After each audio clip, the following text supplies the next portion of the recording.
ত্বয়ৈব ধার্যতে সর্বম তৈ তৎসৃজ্যতে জগৎ ত্বয়ি তৎপাল্যতে দেবী তমক্ষন্তে সর্বদা। তিনি হচ্ছেন মা কালী। দিনটা আপনাদেরকে বলে রাখি, 20 অক্টোবর রাত্রি 11:51 থেকে 12:41 পর্যন্ত কালী পূজার সময়। কখন বললাম? হ্যাঁ, আপনাদেরকে আর কষ্ট করে পঞ্জিকা খুলতে হবে না, তার জন্য আমরা আছি তো। জয় নিতাই গৌর হরি বল। 20 অক্টোবর রাত্রি 11:51 থেকে 12:41 পর্যন্ত 51 মিনিট থাকবে কালী পূজার সময়।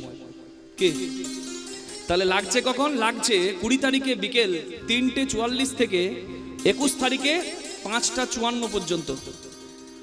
এতক্ষণ পর্যন্ত অমাবস্যাটা থাকছে। তার মধ্যে পূজার সময়, কালী পূজার নিশীথকালীন পূজা যেটা হবে, দক্ষিণা কালিকার পূজা যখন হবে, সেই সময়টাই হচ্ছে রাত্রি 11:51 থেকে 12:41 পর্যন্ত।